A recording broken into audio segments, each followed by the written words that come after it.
JE. Na entrevista, Adriano Murguel Branco aborda o tema pedágio urbano. A reportagem da semana mostra a proposta dos engenheiros para combater o déficit habitacional.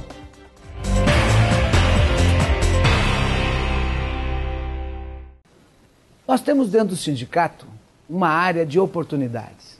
Essa área de oportunidades trata de assuntos como, por exemplo, elaboração de currículo para o profissional, para o engenheiro que acabou de se formar, elaboração de currículo para o engenheiro que está no mercado, mas quer aperfeiçoar, quer dar uma olhada como que ele pode estar acrescentando no seu currículo ou colocando o seu currículo à disposição de outras empresas.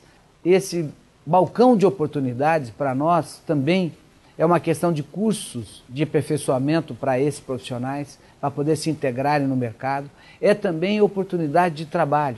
Por exemplo, nós chamamos também essa oportunidade o balcão de empregos, aonde nós, junto com o Ministério do Trabalho, junto com empresas, nós temos aí também oportunidades, ou seja, o engenheiro recém-formado, um engenheiro desempregado, ele vem para cá, se cadastra e nós, através de uma busca de dados, buscamos colocá-lo no mercado novamente. Atendendo a necessidade da empresa, atendendo a necessidade do mercado, colocar o seu currículo, colocar a oportunidade para que ele possa se recompor, para que ele possa se recolocar no mercado de trabalho.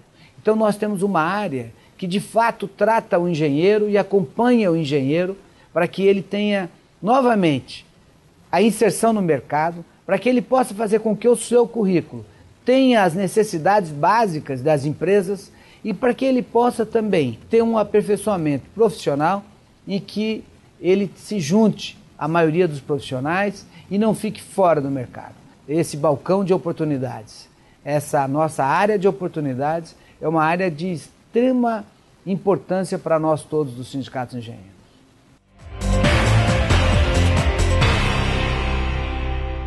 Dando sequência ao Jornal do Engenheiro, o tema agora é a viabilidade do pedágio urbano para resolver o problema do trânsito caótico. Estamos recebendo aqui em nosso estúdio Adriano Murguel Branco. Ele é engenheiro eletricista e administrador. Professor universitário, é também consultor no Brasil com experiência internacional. Ocupou diversos cargos públicos, dentre eles foi secretário de Habitação e secretário dos Transportes do Estado de São Paulo na década de 80. Adriano, é um prazer recebê-lo aqui no Jornal do Engenheiro. Prazer é todo meu. Seja bem-vindo. Adriano, aproveitar a sua experiência no campo público vasta, gostaria que o senhor tratasse um paralelo sobre a situação dos transportes na década de 80 do século passado com a situação atual. Obviamente a gente sabe que piorou, mas quais foram as falhas sistêmicas, o que desencadeou essa piora absurda? Infelizmente é uma constatação que se tem, né, de que o setor de transportes públicos na cidade de São Paulo tem piorado sistematicamente. Não que não se tenha feito algumas coisas importantes, se fizeram, como por exemplo os 70 quilômetros de metrô que estão aí. Mas as soluções foram parciais e muito mais lentas do que o desenvolvimento populacional da cidade e da região metropolitana. Então há uma defasagem muito grande em relação ao que se precisa, né?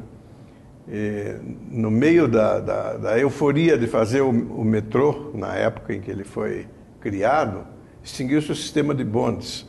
Então ali em nome de uma coisa que viria a ser, extinguiu-se o que já era importante, que era o sistema de bondes. Isso mostra bem como as autoridades não tinham uma noção muito clara do que era preciso fazer. Por outro lado, projetou-se um metrô que vem ser implantado na proporção de 2 km por ano, que é absolutamente insuficiente para a dimensão de São Paulo, né? E a consequência foi o crescimento das frotas de automóvel e do uso do automóvel, né? E há extravagâncias nesse momento, precisamente, em que se reduziu o imposto para a compra do automóvel, aumentou-se o financiamento. Todas as soluções que estão aparecendo aí são contrárias ao interesse da cidade, absolutamente contrárias, né? Tem outros objetivos que não o de melhorar o transporte. Em 1967, eu escrevi uma série de artigos, porque houve uma revolução no trânsito de São Paulo, uma revolução mal feita e que deu errado. Um dos meus artigos era São Paulo vai parar. Isso meus amigos me cobram até hoje. Mas São Paulo não parou, né? E como não parou? A cidade está parada, literalmente parada já faz algum tempo.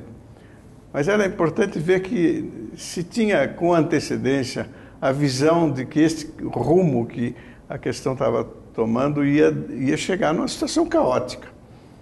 Uma das medidas do caos é que se avalia hoje que a perda de tempo, as perdas em geral no trânsito de São Paulo, equivale a um custo social de 50 bilhões de reais por ano. Isso é maior do que o orçamento do município. Esse é o prejuízo que a população está sofrendo por estar metida nesse caos urbano. Então, quando nessa situação alguém diz vamos botar pedágio, né? Eu às vezes digo para certas soluções que estão sendo dadas aí, vocês estão cuidando da perfumaria. É preciso entrar na essência do problema. Pegando esse gancho seu, professor, continuar o raciocínio. Nestas condições em que vivemos, o pedágio urbano seria a grande solução ou não? Não, o pedágio não é solução. Ele é um paliativo, ele pode afetar ligeiramente, mas a possibilidade do pedágio ter algum êxito está muito obstada pela inexistência de alternativa. Pedágio urbano é alguma coisa que se pode fazer para evitar os excessos de uso do automóvel. Mas nós não estamos discutindo excesso de uso, nós estamos discutindo o uso que se impôs pela decadência do transporte coletivo. Então, é uma medida que é extremamente antipática. Eu sei disso porque fui responsável pelos pedágios rodoviários e sei quanto a população reage a isso, né? E pouco eficaz.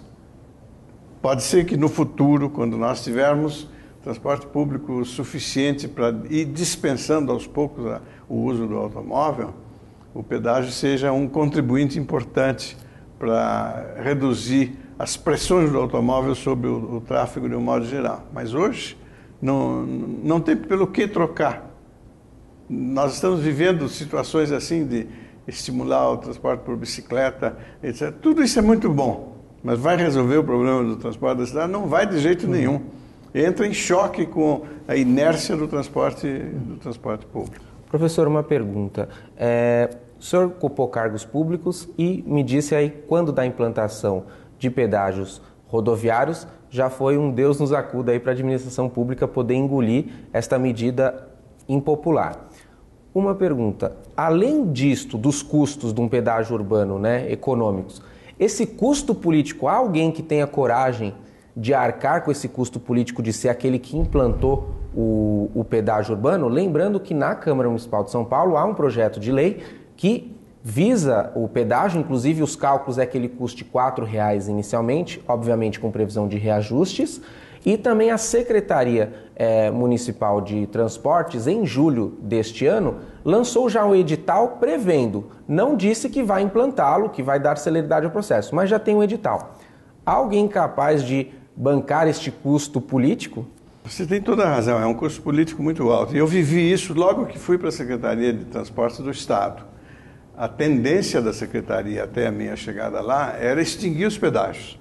Então fazia já 2 anos que não se reajustava o preço do pedágio, numa época de inflação grande, e isso estava levando à falência a empresa que operava as rodovias do Estado, que era a Dersa.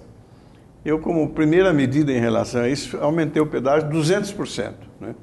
Não preciso dizer a você o desgosto que isso trouxe ao governador, que era quem era mais atacado diretamente por isso. Mas como nós estávamos aumentando para dar uma melhoria grande no sistema de transporte do Estado. O objetivo Estado. era o desestímulo ao uso do carro. É isso, o objetivo dos aumentos? No caso do pedágio rodoviário, não era exatamente isso. No caso do pedágio rodoviário, era garantir a manutenção adequada das rodovias. As rodovias estavam se destruindo e nós não tínhamos recursos para mantê-las em nível adequado, né? Então, o governador teve coragem de fazer isso, mas teve coragem porque tinha certeza do êxito da medida. Então, na mesma medida em que nós cuidamos de manter o pedágio sempre atualizado, nós realizamos obras, né? E em grande quantidade. O programa de estradas vicinais do governo Montoro, por exemplo, em que nós fizemos 430 estradas num período de 3 anos, isso, a população enxergou isso como uma contrapartida ao que estava pagando.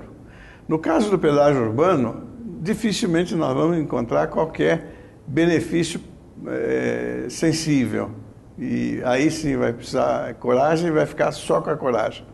Um adendo, dados recentes dizem que só 0,05% das multas de trânsito, por exemplo, do que é arrecadado, é revertido para a educação de trânsito, né? Ou seja, um retorno social de uma punição não chega ao seu destino mais nobre, o que poderia ocorrer com os custos do pedágio, que poderia não ser revertido para educação de trânsito, para ajudar no tratamento de vítimas de acidentes, ou seja, o dinheiro poderia se perder em meio à nossa burocracia. Isso é verdadeiro, mas ele não dá benefícios compatíveis com o desgosto que vai dar para a população, o seu próprio interesse, que é reduzir a utilização dos automóveis. Não vai reduzir porque não tem alternativa. A população não tem alternativa. Usar o metrô hoje, nas horas de pico, botando 10 pessoas dentro de 1 metro quadrado de trem, é o limite do impossível, né? Nós estamos conversando sobre a viabilidade do pedágio urbano na capital de São Paulo, mas também sobre outras alternativas que podem também resolver o problema do trânsito. Vamos tratar dela no próximo bloco. Fique conosco.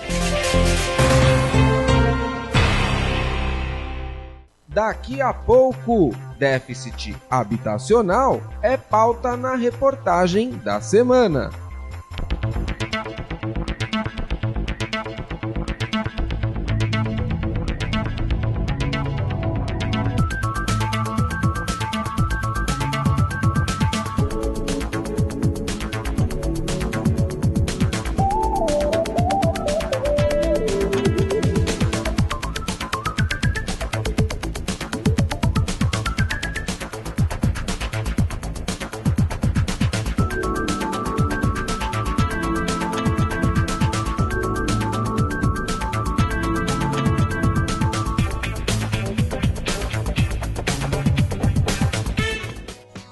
O JE publicou Mercado Aquecido.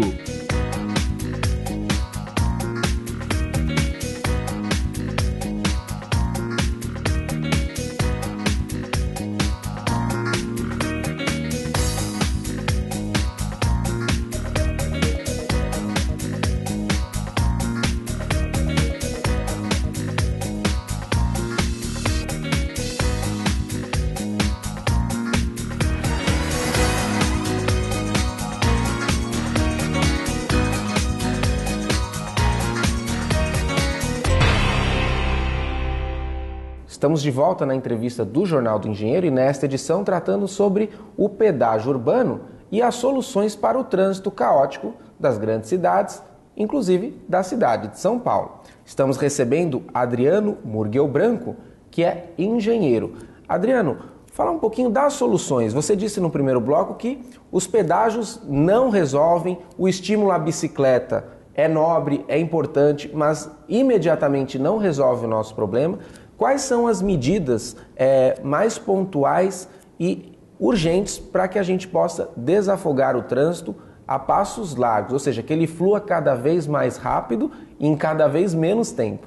Então, para você ter ideia, a mobilidade propiciada pelos sistemas de bondes no passado, ou seja, o número de viagens que o sistema de bondes oferecia a cada habitante da cidade, era maior do que o número de viagens que o sistema sobre trilhos hoje, metrô e CPTM, oferece à população de hoje.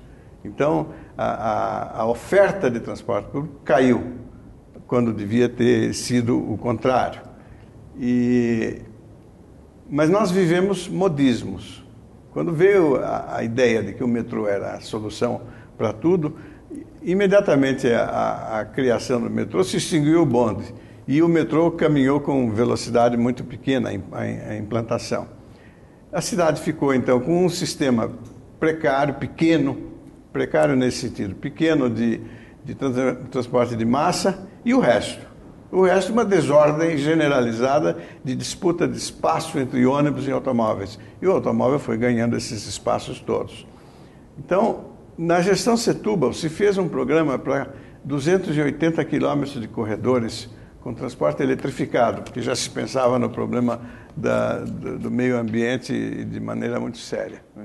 Esse era o programa de salvação do sistema. Eram corredores especificamente utilizados para os ônibus, para que se reservasse uma parte do espaço viário para o transporte coletivo. A solução passa por aí. Na verdade, havia já uma implantação inicial de um sistema dessa natureza em Curitiba. Foi o famoso programa do Jaime Lerner em Curitiba. Concomitante ao que nós começamos a fazer em São Paulo. Só que o de São Paulo, quando saiu o prefeito Setúbal, o projeto foi abandonado, né? E em Curitiba, ao contrário, o projeto foi sempre perseguido, melhorado, etc. Curitiba é um modelo para o mundo, mostrando que mesmo com sistemas de custo baixo, como é a implantação de um sistema de ônibus, comparativamente com os de transporte de massa, é possível atenuar muitas dificuldades de deslocamento. E no mundo inteiro hoje há um esforço muito grande no sentido de fazer corredores de ônibus. Há mais de 100 projetos de corredores de ônibus em desenvolvimento, inclusive no Brasil, no Rio de Janeiro há um em desenvolvimento, etc. Então, há uma tomada de consciência de que nós não precisamos ficar ou a pé ou no metrô. Nós temos que ter sistemas intermediários, de capacidade intermediária, que ajuda a resolver o transporte coletivo e permite que o cidadão deixe o automóvel em casa. Então, o princípio dos nossos saudosos bondinhos, né? Eles atualizados para as necessidades do século XXI, poderia ser, então, uma boa alternativa, na sua opinião? E de que maneira eles seriam implantados? Veja, isso é uma coisa que está acontecendo no mundo inteiro. O mundo inteiro está reabilitando seus sistemas de bondes, modernizando eles, né? Nós, como extinguimos o nosso, eu não aconselharia fazer de novo um sistema sobre trilhos, porque a intervenção do sistema sobre trilhos sobre o pavimento é muito mais forte e nós podemos operar com ônibus. Nós estamos operando com ônibus de grande capacidade na cidade de São Paulo hoje, sem dar a esse ônibus o caminho adequado. Então, os pavimentos são muito deteriorados, os cruzamentos fazem o ônibus parar sem continuidade, etc. Mas há uma tendência mundial de preservar o espaço para o ônibus modernos. E, se possível, não poluentes, o que é possível hoje com ônibus a hidrogênio, que nós já temos, né? E com os elétricos que nós conhecemos de longa data. Então, essa é uma possibilidade de grande sucesso. O transporte por automóveis hoje responde por 45% dos deslocamentos e o transporte público por 55%. Nós fizemos um ensaio de se essa relação não fosse 45-55, mas fosse 30-70, ou seja, 70% do espaço ficasse para os ônibus e só 30% para os automóveis. O que sobra de espaço viário para melhorar o transporte coletivo é uma enormidade, né? Então é preciso caminhar nessa direção, de diminuir essa presença do automóvel. Não é impedir o cidadão de ter automóvel, mas ele vai ter o automóvel para usar em condições que não conflitem com os outros interesses da cidade. E a possibilidade de fazer isso é realmente muito grande e está se fazendo no mundo inteiro. Perfeito. Então, o investimento em transporte público, nos ônibus, que são mais rápido, o retorno, seria então o caminho aí mais viável para que a gente possa diminuir esse caos no trânsito. Exatamente. Em São Paulo tem uma experiência que as pessoas não conhecem, o chamado fura-fila, né? Todo mundo ouviu falar do chamado fura-fila, mas não foi ver a experiência feita a 13 quilômetros construídos com uma operação primorosa. Os engenheiros da própria prefeitura, poucos deles foram andar lá naquilo que já foi feito no passado e que mostra essa capacidade do sistema. Perfeito.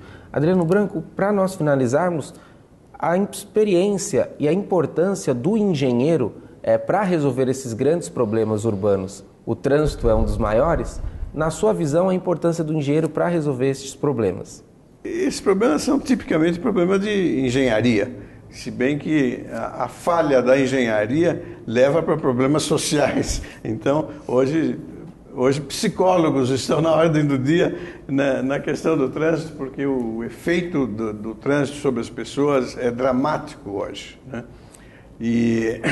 Mas a engenharia é preciso não ser submetida às vontades políticas do momento.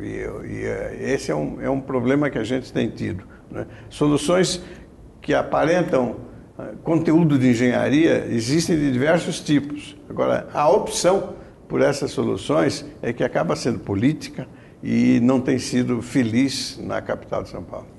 Adriano, quero muito agradecer a sua presença aqui no Jornal do Engenheiro. Eu que agradeço a oportunidade de falar um pouco desse assunto. Eu acompanho isso há muito tempo, né? Meu pai fez o primeiro programa de transporte da cidade de São Paulo em 1940. Então, eu posso dizer que de 40 para cá eu acompanho esse assunto direto ou indiretamente, né? Ficou no DNA da família essa questão. Perfeito, muito obrigado. E o Jornal do Engenheiro, na entrevista deste programa, debateu a implantação do pedágio urbano. Esta medida é viável? Não é viável? Quem conversou conosco foi Adriano Murguel Branco, que é especialista em transporte. O Jornal do Engenheiro não termina aqui. Continue conosco. O portal do CESP na internet recebe cadastros de currículos e vagas, diminuindo as distâncias entre empresas e profissionais. Aproveite! Saiba mais acessando www.cesp.org.br e clique no link Cursos e Oportunidades, Currículos e Vagas.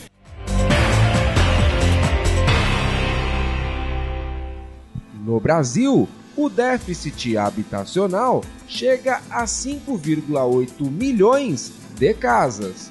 Uma das iniciativas do governo federal para resolver o problema é o programa Minha Casa, Minha Vida, lançado em 2009 e que até julho deste ano concluiu a construção de pouco mais de 1 milhão de moradias.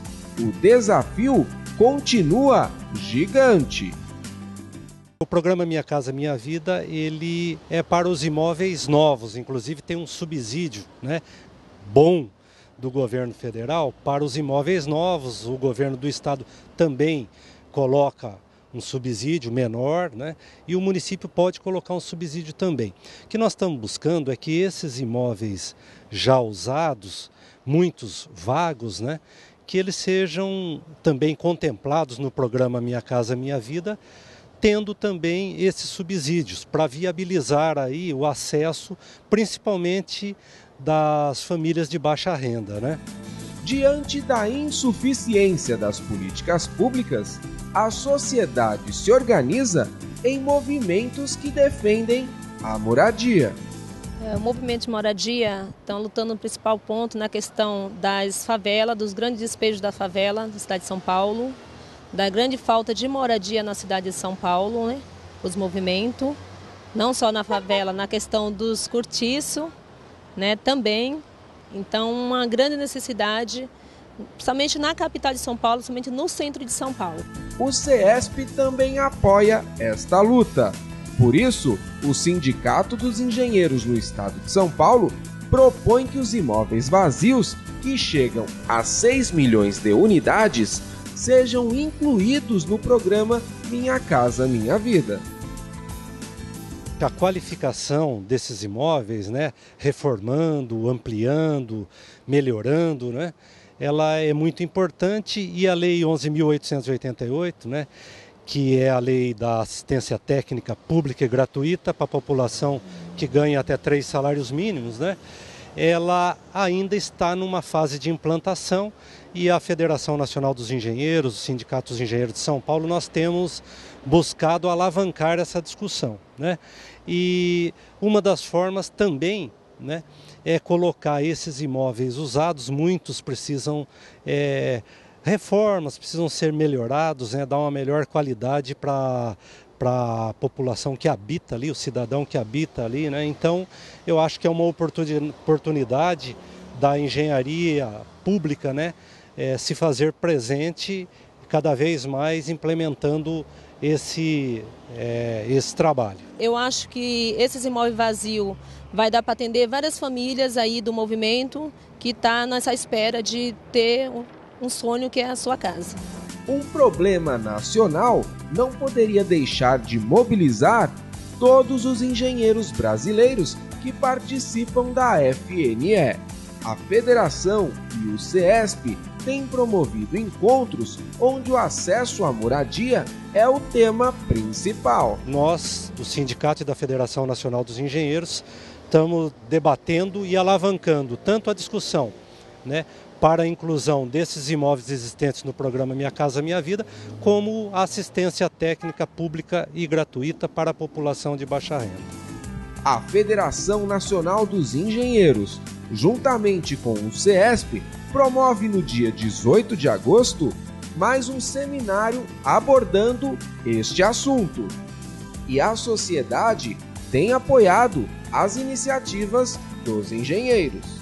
Temos seminários, né, acontecendo e nós temos a participação dos movimentos populares, né, os principais movimentos de moradia do país, né, eles estão sediados aqui em São Paulo, inclusive.